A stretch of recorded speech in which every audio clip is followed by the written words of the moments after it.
डोंबिवलीतील PNT colony परिसरात भीषण पाणी टंचाई निर्माण झाली असून संतप्त नागरिकांनी आज कल्याण डोंबिवली महानगरपालिका मुख्यालयावर मोर्चा काढत जोरदार घोषणाबाजी केली।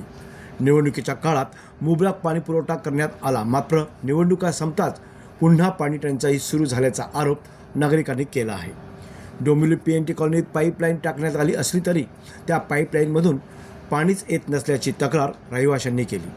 फक्त पाईप टाकून फोटो काढले, पण प्रत्यक्षात नळ कोरडेच राहिले, अशी संतप्त प्रतिक्रिया स्थानिकांनी दिली। सध्या परिसरात टँकरवर अवलंबून राहावे लागत असून टँकरच्या पाण्याच्या गुणवत्तेबाबतही नागरिकांनी गंभीर शंका व्यक्त केल्या आहेत। टँकरचे पाणी पिण्यास अयोग्य, त्यामुळे लहान मुले आणि ज्येष्ठ नागरिकांच्या आरोग्याचा परिणाम होत आहे, असा आरोप देखील नागरिकांकडून होत आहे। आम्ही डोंबिवली पूर्वमधील PNT कॉलनीमधील सगळे सभासद आहोत। हे सगळे पाण्यामुळे त्रस्त झालेले आहेत। आज गेले 6 वर्ष बघतोय आमच्याकडे जलशुद्धीकरणाच्या नावाखाली 4-4, 5-5 दिवस पाणी येत नाही। आता गेले 25 दिवस झालं आमच्याकडे पाणी नाही आहे, अजिबात पाण्याचा एक थेंब नाही आहे। आम्ही कंटिन्यू फॉलोअप करतोय, आमचे नगरसेवक आम्हाला मदत करतात या गोष्टीसाठी, परंतु KDMC MIDC यांच्याकडून कोणताही रिस्पॉन्स मिळत नाही। दुसरी गोष्ट, याच्या मागे टँकर लॉबी चालवली जाते, टँकर दिले जातात, मग टँकर कसे येतात, टँकर कुठून भरले जातात। आणि एक गोष्ट म्हणजे बरेचसे टॉवर उभारले जातात, त्या टॉवरला सगळीकडे पाणी मिळतं, पण जे ऑलरेडी जे मेंबर आहेत, ऑलरेडी जिकडे स्थायिक आहेत, त्यांना पाणी मिळत जात नाही। मग हे उंच उंच लोढाबिडासारखे टॉवर आहे, त्यांना 24 तास पाणी कसं मिळतं, हा एक प्रश्नचिन्ह आहे।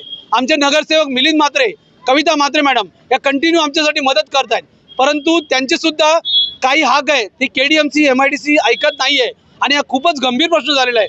25 दिवस पाण्या वाचून आम्ही पाणी विकत घेऊन आमच्या फॅमिलीला बघतोय, त्यामुळे आम्ही हा मोर्चा काढलेला आहे। आणि हे सर्वांमध्ये आम्ही डिसाईड केलेलं आहे की आम्ही पाणी नाही तर KDMCला MIDCला हैराण करून सोडणार आहोत, कारण हे बरेच झालेलं आहे, बरेच वर्ष होत चाललेलं आहे। मग हे टँकर लॉबी का पुरवली जात आहे, का हे पाण्याचे नळ इकडे तिकडे पुरवले जातात लोकांना?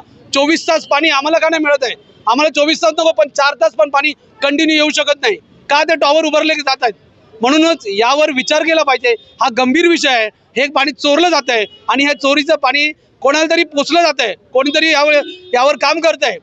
मग हे कोण काम करत आहे? हे KDMC MIDCने काम केलं पाहिजे, याच्यावर काहीतरी निर्णय आम्हाला दिला पाहिजे, हेच आमचं मागणं आहे। आमच्या जवळजवळ आता इथे 10 ते 12 इमारती आलेल्या आहेत, ओके, त्याच्यामध्ये जवळजवळ 200-300 सभासद आहेत। हे सगळे फेस करतात, गेले 25 दिवस झालं। दुसरी एक गोष्ट महत्त्वाची म्हणजे ज्यावेळी इलेक्शन होतं, 1.5 महिना 2 महिना प्रेशर, खूप चांगलं प्रेशर होतं, मग 2 महिने पाणी वेळेवर येऊ शकतं, तर आता पाणी का जातं? प्रश्नचिन्ह आहे। पुढची भूमिका म्हणजे तुम्ही फक्त वोटिंगसाठी काम करू नका, आम्हाला स्मार्ट सिटी नकोय, बेसिक गरजा मिळाल्या पाहिजे। बघा, पाणी हे बेसिक आहे, तुम्ही तेच देऊ शकत नाही तर तुम्हाला स्मार्ट सिटीचा काही उपयोग नाही आहे। हीच आमचं एक सरकारपुढे एक आश्वासन आहे की आम्हाला आमच्या ज्या गरजा आहेत त्या पूर्ण करून द्या। राहुल कांबळे, जनशक्ती, डोंबिवली।